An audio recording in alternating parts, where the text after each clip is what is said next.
Primero hay que reconocer que hay un fuerte desencanto del costarricense en la participación política, a todo nivel. Eso lo vemos como las asociaciones de desarrollo, las cooperativas,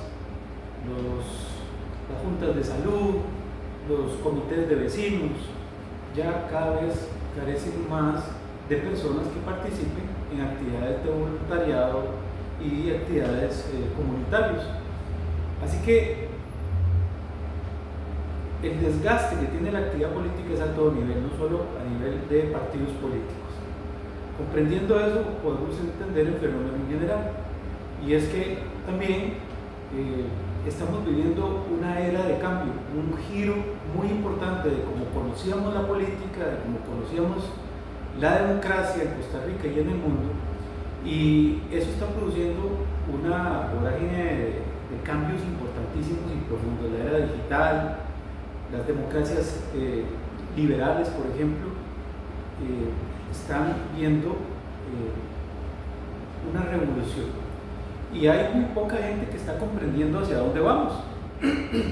Por supuesto que el ciudadano se va adaptando a las circunstancias, va viendo cómo se deterioran los servicios públicos, cómo se polariza la discusión política, y eso todavía le frena más en su participación y en su ímpetu de poder aportar. Liberación no es capaz de esa realidad, y a pesar de que esa realidad es bastante difícil de poder contener y de poder afrontar, nosotros apostamos por un proceso abierto, que era el proceso más riesgoso. ¿Por qué? Porque implicaba una organización nacional donde había que conseguir miembros de mesa, donde había que conseguir alimentación, transporte, todo con recursos propios. Eso no es sencillo. Cuando estamos hablando de que vamos a abrir más de 1940 juntas receptoras de votos, estamos hablando de un esfuerzo titánico donde vamos a tener al menos un centro de votación por distrito administrativo. Eso no lo hace ningún partido político, así que no es solo el discurso de decir, bueno, sí, tenemos un proceso democrático abierto, no, es que nos propusimos un objetivo muy difícil de alcanzar y lo concretamos, desde mi punto de vista, satisfactoriamente. Que no hayan participado las mismas personas o la misma cantidad de personas que participó en la última convención, sí, pero varias razones sobre eso. Estamos hablando de cambios no solo en Costa Rica, sino en el mundo, pero también en Liberación Nacional. Nos hemos propuesto un giro, una dirección nueva dentro de Liberación Nacional, donde se le debe permitir a nuevos liderazgos surgir, y esos cambios implican que figuras tradicionales dentro de Liberación Nacional se dan espacio en el directorio, que eso fue una reforma que impulsé, para que los ex candidatos ya no tomaran parte de las decisiones en el directorio, para que los ex presidentes ya no tomaran parte ni del directorio ni de la Asamblea Nacional. Eso para graficar, simbolizar en alguna medida lo que estamos impulsando, pero hemos tomado otras grandes medidas. Por ejemplo, reformar la Asamblea Nacional, que la Asamblea Nacional nunca se ha tocado. La Asamblea Nacional tiene una composición eterna que nadie nunca se atrevió a modificar, y logramos una reforma importante. Ahora vamos a tener 234 delegados. Ningún partido en Costa Rica se atreve en la circunstancia actual tener una composición de esa magnitud. El máximo órgano del Partido de Liberación Nacional, que es la Asamblea Nacional, hoy día está compuesta casi el doble de lo que venía siendo tradicionalmente. Son retos muy importantes para lograr mayor representatividad, porque una de las grandes críticas que ha hecho la ciudadanía es que la política hoy día no representa el sentir del ciudadano. Los diputados no representan las inquietudes de sus comunidades. Bueno, frente a eso necesitamos representar mejor esas inquietudes y representar mejor la composición de nuestra sociedad, que no es la misma de hace 73 años, que fue cuando se fundó Liberación Nacional. Antes, por ejemplo, en los años 50, 60, 70, era una lógica muy corporativista donde el político asistía a un sindicato o un grupo de sindicatos y ya pues tenía comunicación o tenía un acuerdo con los trabajadores que estaban agremiados con ese sindicato.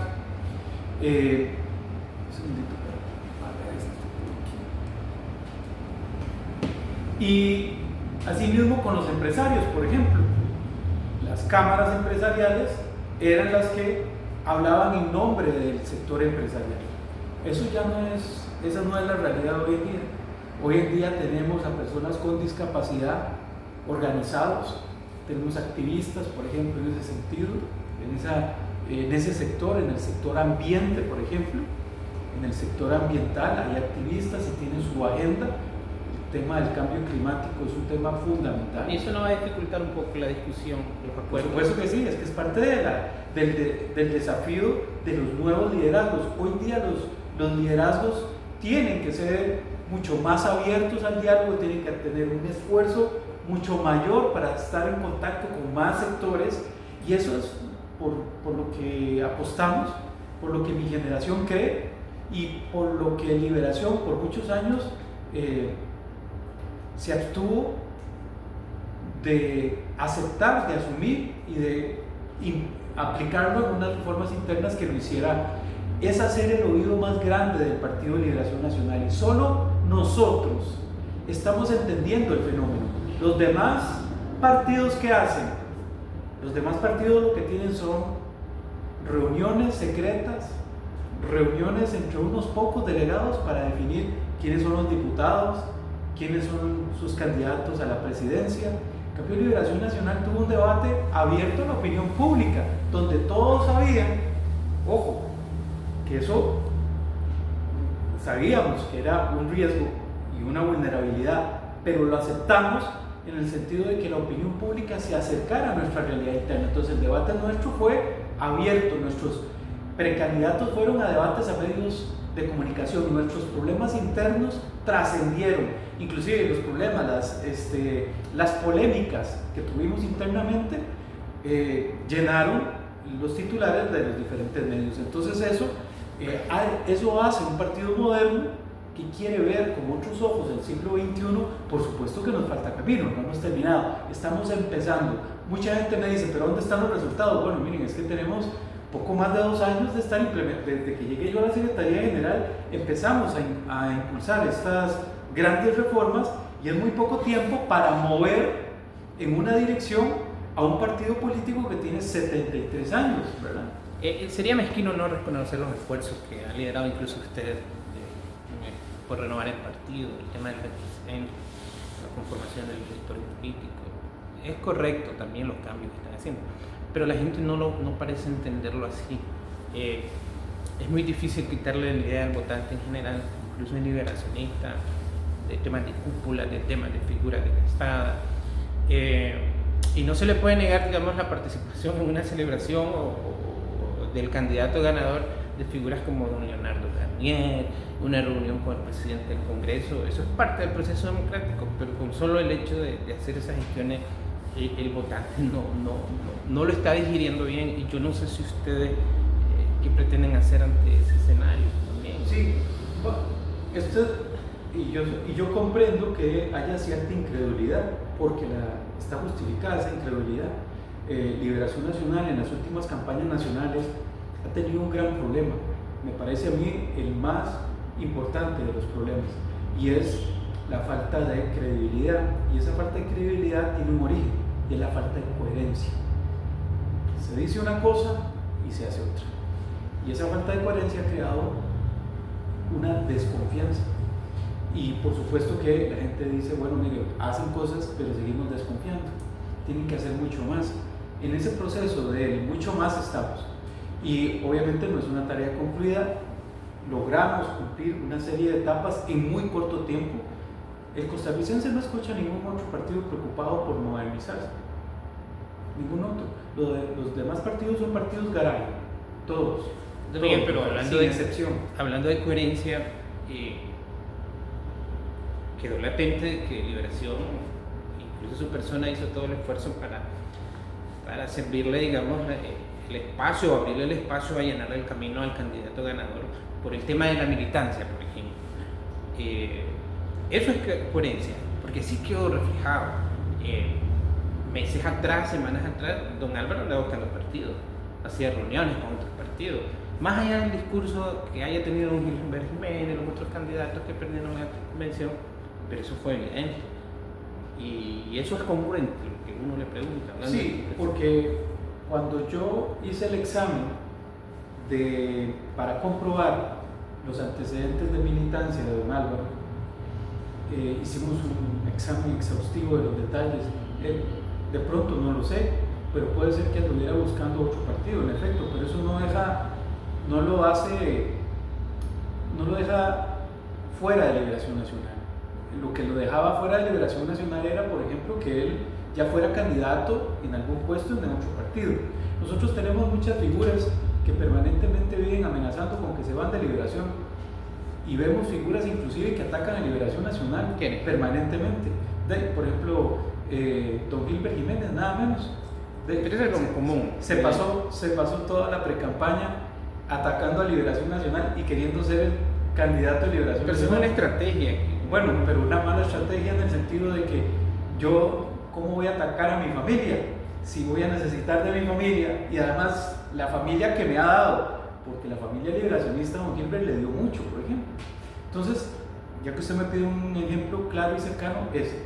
Entonces, don Álvaro siempre estuvo en Liberación, fue liberacionista, participó desde la juventud liberacionista en diferentes foros y actividades, y eso quedó debidamente comprobado. Ahora, don Álvaro Ramos no fue una figura tradicional del típico candidato a regidor, o el típico candidato a alcalde, o el típico candidato a diputado.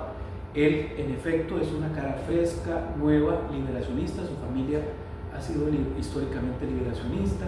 Su abuelo fue un combatiente también del proceso de guerra civil, del proceso revolucionario liberacionista. Entonces, pero él, en efecto, no es una figura asociado directamente al quehacer cotidiano de un partido como Liberación Nacional.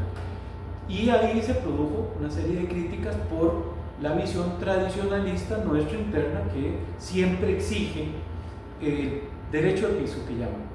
Bueno, pero Álvaro Ramos representa una nueva generación, representa unos nuevos ideales, y yo creo que además eso quedó completamente confirmado. Una persona que gana con poco más del 80% de los votos recibidos en un proceso abierto y democrático como fue el de Liberación Nacional, donde el que más se acerca no llega ni a una tercera parte de lo que él alcanzó, ¿verdad? Eso dice mucho del liderazgo y de lo que Liberación Nacional realmente necesita y realmente está exigiendo, porque si vemos, fue una votación, y ahora me falta todavía un elemento para complementarle la respuesta por qué tan baja la votación.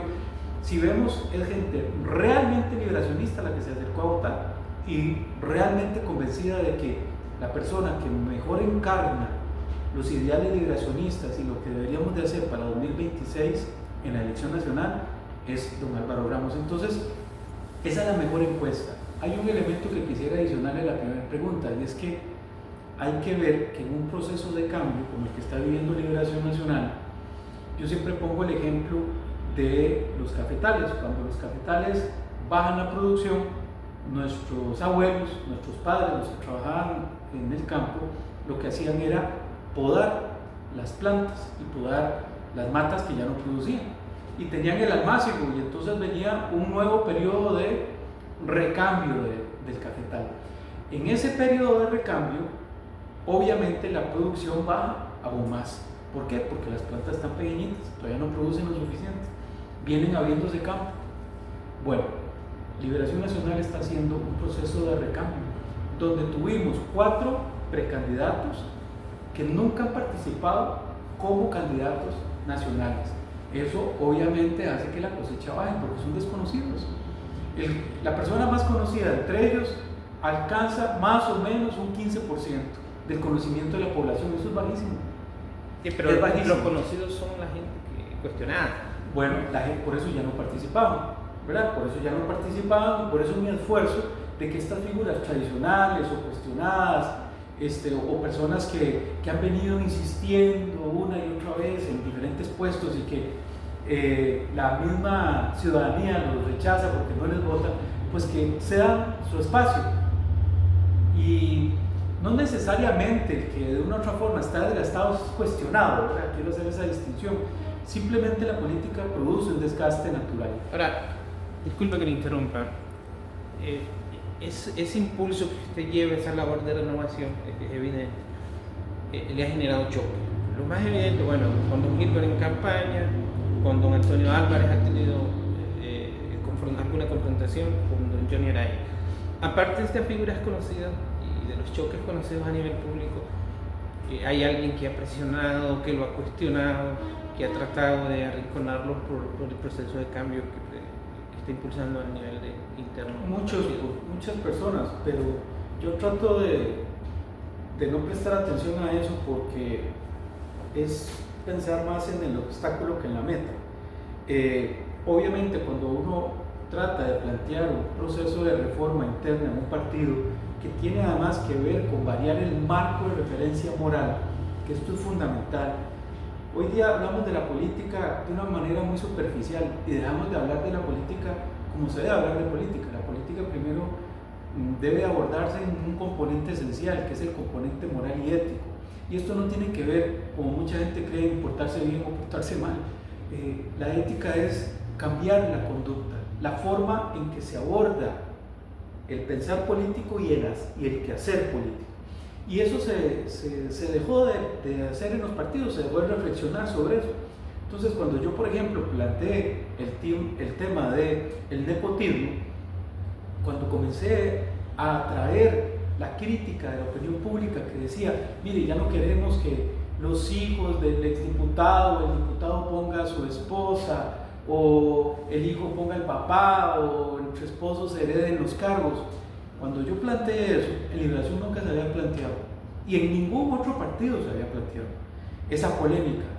Y todos los ciudadanos que nos van a escuchar a través de esta entrevista saben que eso ha sucedido a todo nivel, por décadas. A mí me parece que es fundamental cambiar esa cultura. Y nosotros tomamos un acuerdo en la Asamblea Nacional donde ya comenzamos a cuestionar el nepotismo, al punto que internamente y fuera ya se volvió tema.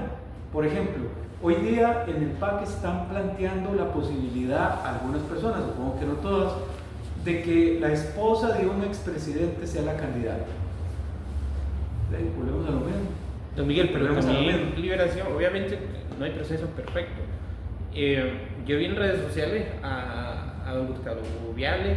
Él hizo una buena labor, por ejemplo, en la parte hacendaria cuando fue diputado, ¿verdad?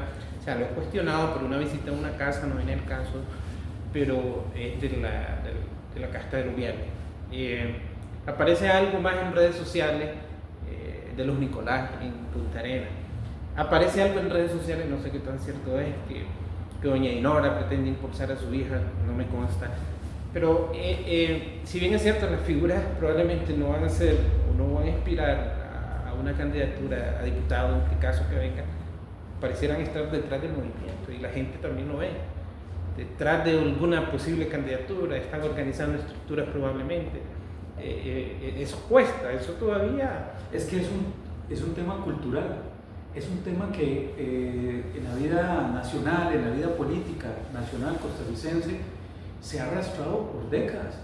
Hay un elemento también, somos un país pequeño, entonces cuesta mucho también de pronto que una persona que aspira no sea familia de otro, ¿verdad? Porque, por ejemplo, cuando vamos a... Y conste, perdón, don Gustavo Viale no fue mal diputado. Doña Ana Lucía, doña Silvia Hernández y don Gustavo hicieron un gran trabajo en la Comisión de Hacendario cuando el tema de la pandemia y las finanzas públicas estaban críticas. Don Francisco Nicolás, sí, acarreó un desgaste, no viene al caso mencionarlo, pero también hace un control político bastante aceptable, bastante bueno en la Asamblea. A algunos no les puede gustar. No estoy cuestionando la figura como tal, pero hacia afuera no se ve bien, pues. Bueno, precisamente por eso estamos cuestionando esa figura. pero hay que entenderla en su verdadera dimensión. Como les decía, cuando vamos a buscar candidatos a síndicos, es muy difícil que el candidato a síndico de pronto no tenga un tío que fue síndico, un tío que fue regidor. ¿Por qué? Porque nuestros distritos son muy pequeñitos, en muchos casos. Hay distritos grandes, como sucede acá en la provincia de San José, o en Alajuela, etc., pero hay distritos muy pequeñitos. Entonces, las cosas no hay que llevarlas tampoco a un extremo irreal. Por eso es que constitucionalmente una persona que es familiar de otra puede aspirar perfectamente. Pero aquí viene el tema de la crítica del ciudadano, que ya está harta y hartos de ver y oír y tener que ir a votar cada 4 años por el familiar que le heredó el puesto. Entonces, si es un tema muy difícil de cambiar, imagínese usted que hará 2 años que planteamos este tema. En 2 años es muy difícil también cambiar la cultura de un país que viene arrastrando una forma de hacer la política de, qué sé yo, pongámosle como parámetro el 49, que hubo un gran cambio en Costa Rica, un gran cambio político institucional. Entonces,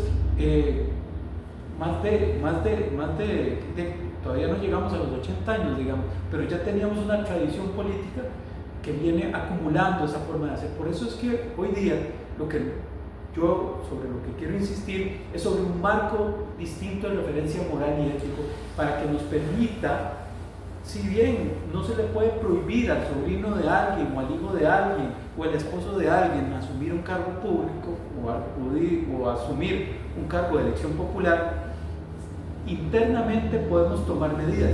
Ya se tomó un acuerdo en esa asamblea que hicimos anterior al proceso de elección de representantes municipales y también en una asamblea de noviembre del año 2024, del año pasado, finales del año pasado, tomamos un acuerdo también sobre nepotismo. Así que ya estamos tomando las medidas, vamos sobre eso, vamos a tratar de darle un giro. Y ahora, es una lucha, no está concluida. Lo que estoy planteando es que es una tarea por asumir aún con más fuerza, pero usted tiene toda la razón. Hay gente que todavía no cree internamente en Liberación Nacional. Esos son los desafíos, esos son los retos que hay que plantearse como líder de un partido o como figura dentro de un partido, como autoridad dentro de un partido. O sea, si no, no fuera desafío. Ahora, vamos a la inversa. En Liberación Nacional, desde mi punto de vista, no sé, ante el electorado, hay grandes figuras que no han podido, digamos, ir más allá que una diputación. Bueno, doña Silvia Hernández está ahora en un organismo internacional, está en CEPAL. Doña Ana Lucía Delgado hizo una estupenda labor legislativa en el periodo anterior. Usted es joven también. Carlos Ricardo Benavides es un gran político. Pero es muy difícil que en un partido incluso como Liberación Nacional figuras así puedan también ocupar una candidatura presidencial o ganar una candidatura presidencial. Parece que hay otro problema ahí también a lo interno de Liberación Nacional. Es muy difícil. Liberación, yo siempre he dicho, el que gana... El mismo Roberto Thompson hizo un trabajo. En nuestro partido, vamos a ver, Liberación Nacional tiene algo que no tiene ningún otro partido tampoco. Y es que, si bien tenemos muchos problemas culturales al interno que no son porque seamos una burbuja aislada de la realidad, somos reflejo de una realidad social, o sea, nuestros valores, nuestros principios de una u otra forma están inmersos en un entorno social y en un entorno, en este caso, de un país. Entonces, no es que seamos una burbuja ajena. Entonces, los problemas que nosotros tenemos, en alguna medida los está teniendo la sociedad y, por supuesto, los está teniendo otros partidos. Lo que pasa es que nosotros los asumimos. Y usted dice algo muy cierto. Cuando uno gana en Liberación un proceso, realmente te pone a prueba a una persona, a todo nivel. Acá un poco lo difícil es a veces la parte económica.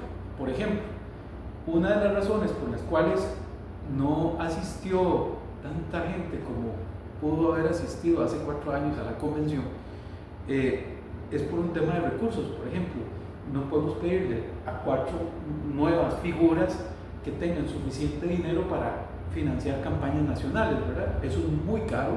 El otro día estuve en una entrevista. No hubo votantes jóvenes en general, pues. Bueno, yo ya casi le hablo lo de los jóvenes porque quiero decirle algo importante con respecto a los jóvenes. Pero cuando uno no invierte en publicidad, muchas familias no sabían que había elección, mucha gente no sabía. Sí, y yo me he topado gente, mire, yo hubiera participado. Bueno, invertir en televisión, invertir en medios emergentes, en plataformas, termina siendo caro, porque además hay que hacer una producción. En fin, entonces eso también dificulta abrirse campo como nuevos precandidatos, pero vea usted la ventaja. Don Miguel, pero usted va a nacer al frente con quien ustedes están compitiendo fuertemente, el oficialismo, el chavismo, el rodriguismo. Un video de don Rodrigo Chávez o un video de doña Pilar Cisneros es muy viral. Bueno, pero y la gente se apunta. Es evidente, ¿no?, que le están pagando troles. Hay medios de comunicación que están permanentemente como fungiendo como caja de resonancia. Pero no todos, por ejemplo, yo en mi canal de YouTube. No todos, o sea, pero una entrevista con un Noy, 20.000, 30.000 reproducciones. Pero si tienen. Sin publicidad ni nada. Correcto, pero para un político ella es más difícil, porque un medio de comunicación, pues la gente se interesa por informarse, pero un político que se está vendiendo, que se está ofreciendo, que está tratando de que se conozcan sus ideas, pues es muy difícil, porque frente a los políticos hay una resistencia. Que me va a robar, que lo que quiere, siempre existe esa barrera, entonces es muy difícil abrirse campo. Y además vienen los ataques, porque termina uno como líder político asomándose un poco y planteando algo polémico y comienza a lloverle los ataques furibundos en redes sociales terribles, mientras uno aclara que aquello es una mentira, ya hay un montón de gente que ya te tachó de corrupto y de ladrón y demás. Es muy difícil hoy en día con las redes sociales. Entonces abrirse positivamente espacio hoy día en el mundo digital es complicado, pero al chavismo le beneficia que tiene cajas de resonancia muy fuertes. Tienen televisoras que están todos los días, permanentemente, en noticieros sacando noticias del gobierno, diciendo cosas, barbaridades a todo nivel. Pero el elector está molesto y por eso se encanta con... Es parte del problema. Pero como nosotros, por ejemplo, no estamos apostando por un proceso populista, por ejemplo, es que es muy fácil, don José, salir a decir 4 mentiras y a despotricar contra un político. De claro que hay un montón de gente que está dispuesta a aplaudir eso, pero cuando usted quiere realmente proponer algo serio, un proyecto político serio que nos beneficie a todos, que haga que este país surja de toda la crisis que estamos teniendo, que no nos sigamos deteriorando los índices de desarrollo como nos hemos venido deteriorando, en la inversión de infraestructura pública, en la calidad de la educación, en la calidad de la salud. Si tenemos que proponer ideas serias sobre eso, no podemos salir a decir solo insultos, como sucede todos los miércoles con Zapote, que lo que hacen es despotricar contra todo el mundo y reparten culpas y nunca asumen ninguna culpa propia. O sea, el problema está afuera, no es del gobierno, y se les eligió para que resolvieran problemas y no han aceptado que son incapaces de resolverlos. Entonces, frente a eso hay medios de comunicación digital y tradicionales replicando un mensaje completamente negativo. Entonces aquí dejamos de pensar en las grandes soluciones para volver a estar inmersos en nuestras pulsiones humanas de odio, de ira, de despotricar contra lo tradicional. El presidente dijo que hemos vivido una dictadura de 75 años. Por Dios, barbaridades de ese tipo. Don Miguel, no pero se deben aceptar. Está bien, le puedo comprar el discurso confrontativo del presidente o ser directo, como él le llama. Es un discurso que está calando igual en otros países con otras figuras. Milei en Argentina, Trump arrasó en Estados Unidos. Hay encuestas sobre partidos de derecha y ultraderecha en Chile que las están liderando esa figura. Entonces por ahí viene, digamos, los cambios. Pero también en la Asamblea Legislativa el PLN no se queda corto, ignora a don Francisco y bloquean proyectos que tal vez pueden ser proyectos país. Entonces, ¿cómo lo ve la gente? También tienen su cuota. Aquí hay cuota de responsabilidad de todos mientras las cosas no cambien. Eso es así. Mientras los actores políticos que están hoy día no propicien un verdadero cambio.